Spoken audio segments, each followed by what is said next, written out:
L'élégance du hérisson de Muriel Barbery, publié en 2006, a connu un immense succès, tant en France qu'à l'international.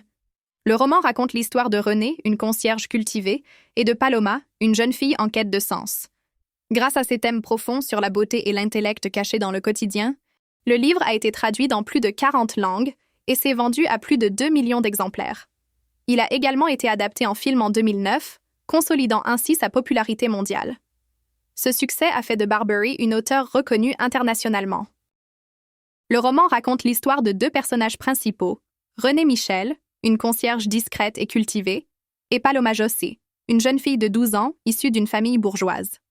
Le roman se déroule dans un immeuble parisien, un lieu où ces deux héroïnes, malgré leurs différences de statut social, partagent une quête similaire de sens et de beauté. Renée, bien qu'elle soit perçue comme une simple concierge par les habitants de l'immeuble, cache une intelligence raffinée et une passion pour l'art, la philosophie et la littérature. Elle mène une existence discrète, ne révélant jamais ses goûts culturels, de peur d'être jugée par les autres. Son rôle social lui impose de se cacher derrière l'image stéréotypée de la concierge. Cette dualité entre l'image qu'elle projette et ses aspirations profondes soulève des questions sur les préjugés sociaux et l'injustice des divisions de classe. Paloma, quant à elle, est une jeune fille brillante, mais en proie à une profonde désillusion.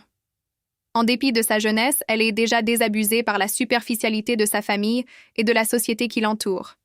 Elle envisage même le suicide, croyant que la vie n'a aucun sens. Son regard critique sur le monde, bien que jeune et fragile, résonne avec une quête de vérité, de beauté et d'authenticité. L'intrigue prend un tournant avec l'arrivée d'un nouveau résident dans l'immeuble, Kakuro Ozu, un homme japonais raffiné et sensible. Il découvre peu à peu la véritable nature de Renée et entame une relation d'amitié avec elle.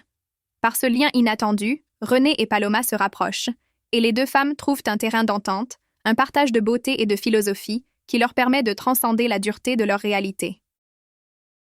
Le roman aborde des thèmes profonds tels que la recherche du sens de la vie, la beauté cachée dans les petites choses du quotidien et la manière dont la société impose des rôles prédéfinis basés sur des critères sociaux.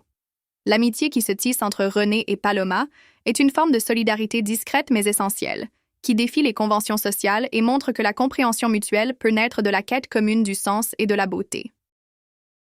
Dans ce contexte, l'élégance du hérisson est une réflexion sur la condition humaine, sur le bonheur et la souffrance, et sur la manière dont nous pouvons trouver de la beauté dans des aspects souvent invisibles ou ignorés de la vie. Les personnages du roman montrent que la recherche de l'élégance de l'âme, de l'art et de la vérité peut offrir un sens et une consolation dans un monde souvent superficiel.